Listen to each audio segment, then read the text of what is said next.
What is up, everybody? Noble Comics here. I want to do something a little different today.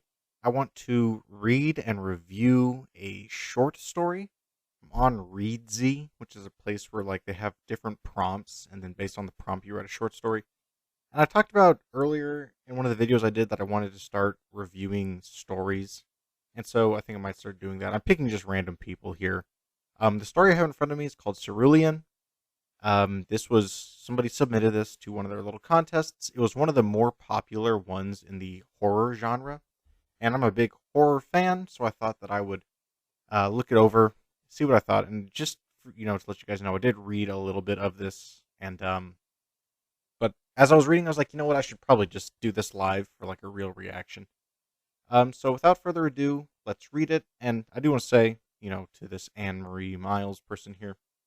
Uh, this is just for don't mean to be like rude or too critical, but I do want to read it, give my thoughts, everything like that. But yeah, definitely not meant to try and bully anybody, but maybe just some constructive criticism or something like that, if it's good or if it's bad. So let's get into it. So this is Cerulean horror story. The door is cerulean, a bright and vibrant blue, but really it is the color of my sudden uneasiness. The feeling creeps up me slowly, jumping out at me dauntingly, and I am frozen in it. If the door were a mirror, and how it and how I wish it were as innocent as a mirror, I would see my face reflected back to me, and it would tell me to run. First, you really don't need that line, right? If this door were a mirror, and how I wish it were just a mirror, okay, I get it, the door is special. I kind of got that from your opening line. Skip that. I'm not sure what's more jarring. The fact that this door is a clashing contrast to the rest of the library decor, library or library's decor, or the fact that I've never noticed the path we took to get here before. I suppose there are better things to do freshman year than look for the oddities and notice the details inside the university library. Or maybe it's the subtle shift in his gaze, that is so jarring. The way his grip on me transforms, and the way his voice now suddenly holds something heavy, concealed behind his hardened whispers.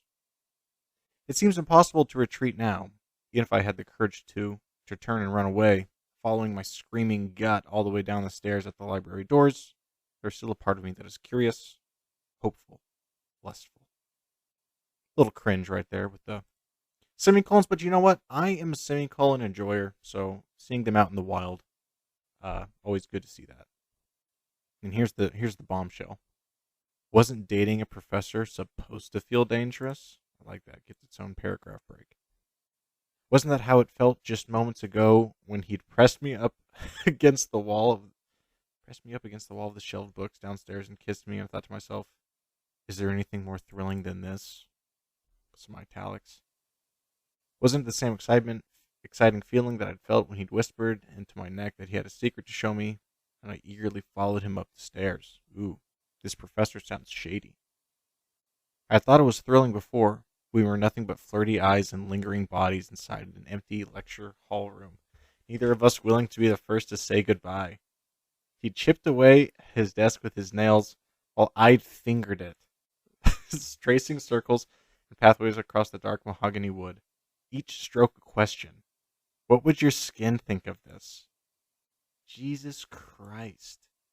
Look, I'm not like a sexual writer, so to me it's like cringe AF, my friend, but you know what? Okay, don't want to be too critical. This is about the point where I read to where I was like, I want to do this live. Meanwhile, our mouths said frivolous things, silly words about the weather and hometowns and restaurants off campus. Things that had nothing to do with anthropology assignments. Oh boy. Between those words, our silences begged the other to stay just a little longer, so we could eventually maybe use our mouths for other things. What a hoe. What a hooer. Yeah. Don't hate for all those in college. Avoid this. That would be kind of my professional opinion. Probably avoid making out with your teachers if you can. We were testing the waters then, seeing how far we would swim before turning back. It turned out this professor could swim all the way out to my dorm room, somewhere I'd never seen another professor go. Mm-hmm. Okay. Let me take you to the library tonight, he whispered. I can get us in after it's closed. His voice had been desperate and demanding, like I could break him if I said no. Weird line, okay? I wanted to savor the power I had over him in that moment. Like licking the peanut butter off a spoon? What does that mean? I wanted to savor the. Oh, savor. Savor licking peanut butter off a spoon? What? But there was no chance I would say no. I would have given him my heart on a silver platter right then.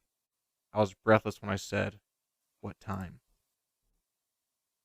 Okay, so this is kind of interesting, the whole italics instead of quotes thing. Okay, I guess I can vibe with that. Story so far is not a bad setup for a plot, right?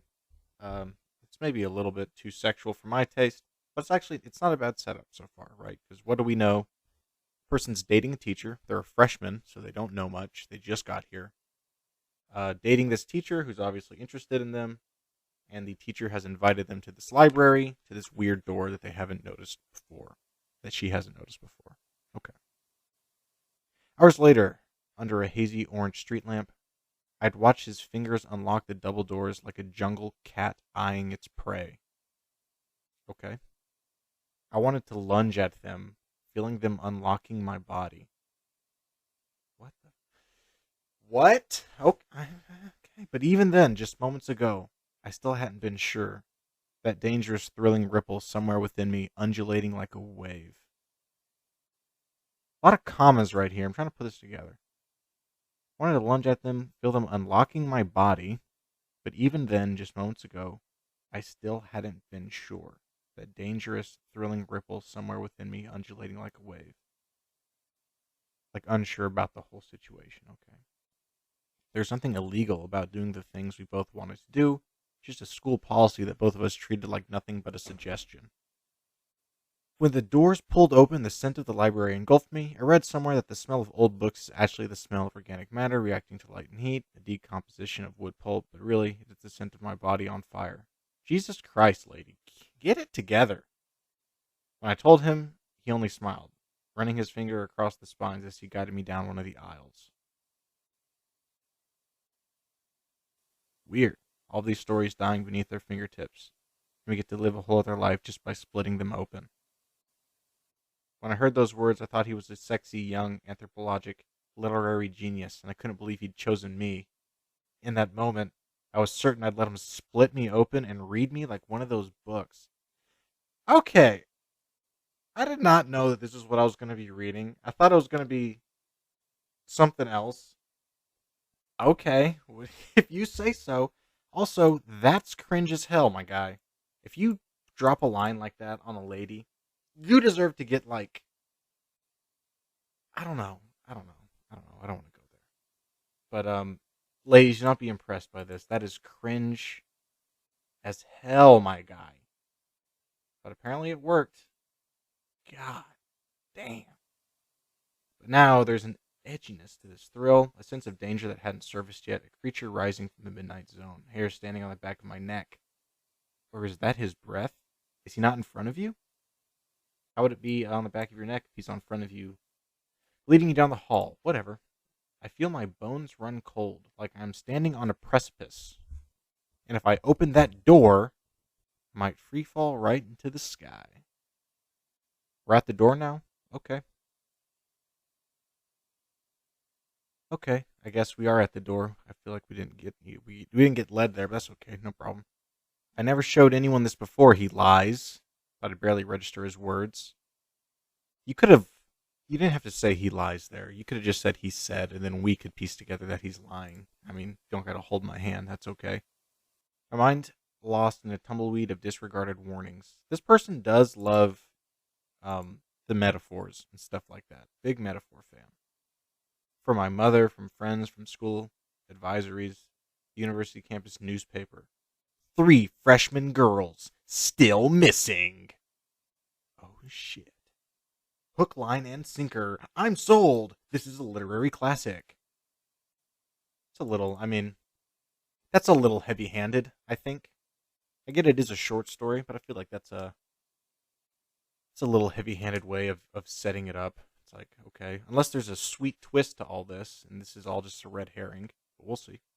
He wraps his arms around my waist, like we are comfortable lovers now.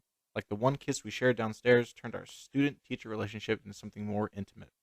I lean into it, still playing the part of the brave girl. Thought I wanted that. I followed him up those stairs, wanting just that. Is it weird that we use the italics for both in way of quotation and for just accenting a word? Is that distracting to anybody? I don't know. Just ask. There's still a part of me that does. Fear has stolen many of these experiences from me. I promised that this year would be different, didn't I? Okay, so she's typically like a scaredy cat kind of girl who doesn't do anything crazy. So if she comes to college, instantly becomes a raging whore and wants to date her teacher. Okay, that's fine. I guess that's reasonable enough uh motivation. Does that make sense? I shouldn't take hold of the doorknob, but I do. I hear him giggle behind me. It sounds like a victory. It sounds like good girl. Fuck. There's no creak when I turn it. The handle glides smoothly, and I hear it unlatch. Okay. Glad he keeps the doors in good order. In another life, I push the door open, and there's a room with a small round table sitting in the middle. There's adorned with a white cloth and candles, and there's a violinist playing a soft, soothing song. From somewhere, a perfectly prepared steak meal is delivered, and we slice it slowly with our knives while drinking wine and slurring out delectable secrets. The hell is this kind of writing? Okay. In that life, we make love about 1,000 love stories bound in leather. What? And spend years happily together. After I graduate, we get married and have 2 children, Olive and Iris. We grow old together, and tonight becomes a treasured memory about the romantic night we fell in love, a story that belongs in one of those books downstairs. In another life, I open the door and there's a boring room with a game of chess set up for us on a table in the corner. We play a few rounds, him winning twice before he finally lets me win once. I pretend to love it, and we date in secret for a few months before things fizzle out. Maybe there's a dramatic ending, and I spend summer lovesick and cursing his name, knowing I'll never forget the year I dated my college professor. In another life, I let the door handle go and sprint down the stairs, running faster than I ever have all the way back to my dorm room. I tell my roommate all about it, and wonder if I let my fear make a fool out of myself again. In this life, I push the door open. There's a room that has no table, no white cloth, and no chessboard. It's a room with 4 walls. Nice. Ones I wish had mirrors on them so I could see my reflection. Okay. The realization settling in my eyes would tell me there's a shark in the water to swim fast, even though I know it's too late. It would tell me the truth, that I might never see the color cerulean again. Okay. I'm going to address a few of these past lives here. First of all, yeah, definitely the writer here has some sort of kink or something that they're putting into the story. This is never going to happen. Sorry. This one, probably more realistic. This bottom one also probably more realistic. So we got a good little variation going there. But overall, what do we think of the story? Recap. Shy girl, goes to college, goes a little crazy, starts dating a professor. Professor invites her over to this place. They go, and it seems like she's going to get murked beneath behind this cerulean door in the library. I do have a couple problems with this. One, I think it's a little salacious for my taste, right? It's a little much in its writing style. There's a few things here that I think we could probably cut out, that we could probably improve on. I think we're a little heavy-handed here with setting up the rest of the story.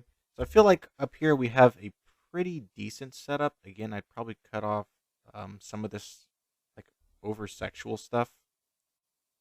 But you could probably cut some of that out, but it's a pretty good setup. She's doing something kind of scary and dangerous. We know that that's not typically what she's like. The teacher invites her somewhere.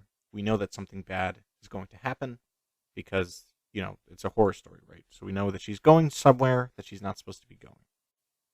At the top, we know that she's standing in front of this door in the library, which of course it's in the library.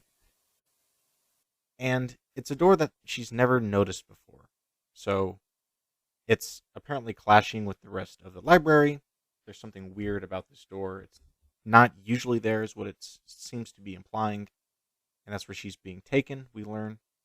Pretty heavy-handedly, we get this whole 3 freshman girls missing. Oh no, now she's getting nervous about it all. Which it's kind of weird that she only starts to get nervous about this after we get this information presented to us. Even though she has had this information for a long time. But only after this is presented to the reader does she start to feel uneasy, which doesn't really make sense story-wise.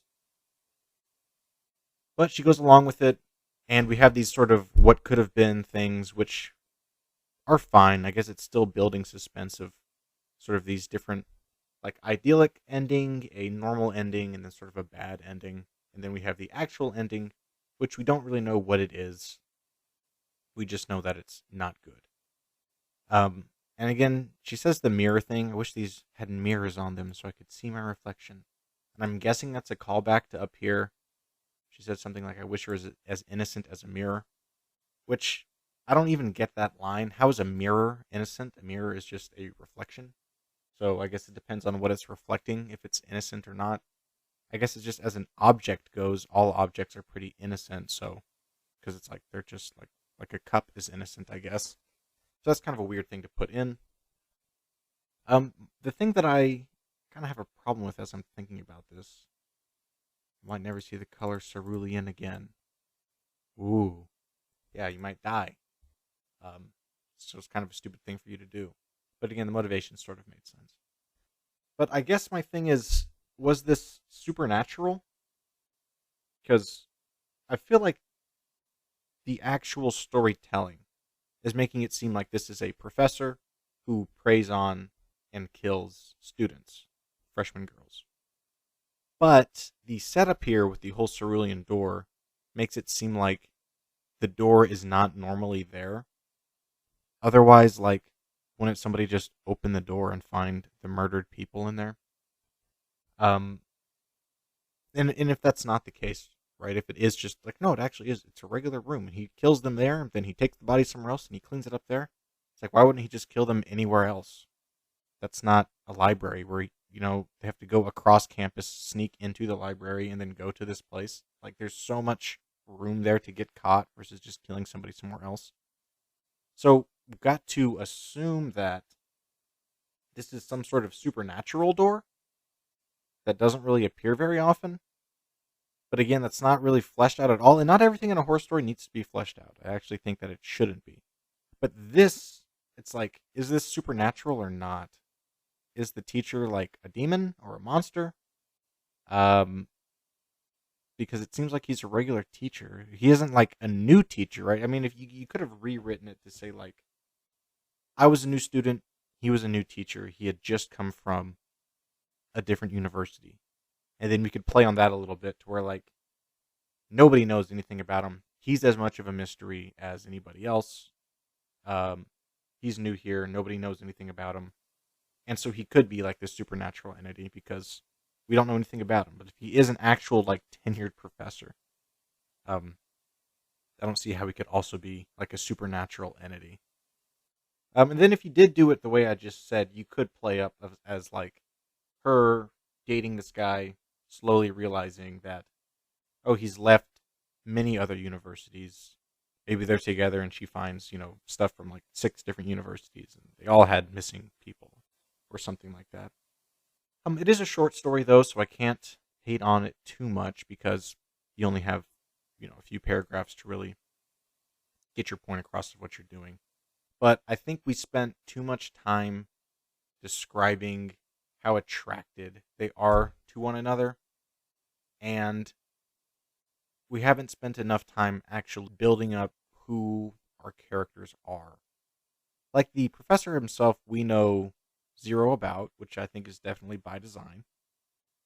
But I think you could do it a more interesting way if you knew, I guess, setups to his character without knowing payoffs to his character, which would make you, the reader, more interested in what's going on. Like, if we knew that, oh, he got in trouble for this or that, or that he is new here, that he, this or that or the other. Because what that does is that's going to create, right, questions that we want answers for and that we might not get answers for. But if we do get answers, then that could be satisfying for the reader. And if we don't get answers, that could also be a satisfying sort of cliffhanger, kind of like what we had down here. Except I wouldn't say that this is necessarily satisfying, because by like paragraph 1, we all knew what this ending was going to be. And I feel like, again, 60% of this setup you can just cut out, because it's like just weird. I watched his fingers finger along and stuff like that, when we could be putting something of substance, fleshing out one or both of our characters, or sort of the setup we're in. And by the time we get here, 3 freshman girls still missing, like, it's been beaten over the head of what the ending of this is going to be. So I feel like, I kind of was expecting some sort of twist or something. Like, the cringiest twist would have been like, and she kills him. Like, oh, she was the one who da-da-da-da-da. Would have been like the laziest twist, but at least it would have been non-obvious from like a straight narrative perspective. So, I don't know. This story, not exactly for me, I guess. And this writer, again, I'm not just picking on some random person. They're apparently some winner, or this story is a winner for one of their contests, so people obviously liked it. Yeah, I don't know. Overall, I just don't know. It feels like it was mostly set up. I feel like there's no real payoff, and I feel like there was no real explanation. Not necessarily an explanation. Like, there was no platform presented for us to come to a satisfying conclusion on our own, other than just like, that was spooky. Like, oh, that was weird. That was spooky. But I feel like there's nothing really concrete here. So I'd probably try and work on that and give us actually something from the other character, from the professor maybe, that we could work off of, that would kind of lead us to know what's happening a little bit more, kind of with that ending. Because again, like the first paragraph, you read that, you already know what the ending's going to be. There's nothing really surprising or like artful about it, but it definitely wasn't bad. Overall, I guess I'd probably give a story like this like a 6 out of 10. You're a good guy. I respect you trying. It was fine. But let me know what you guys think. Let me know what you guys think of this type of video, and I will see you in the next one.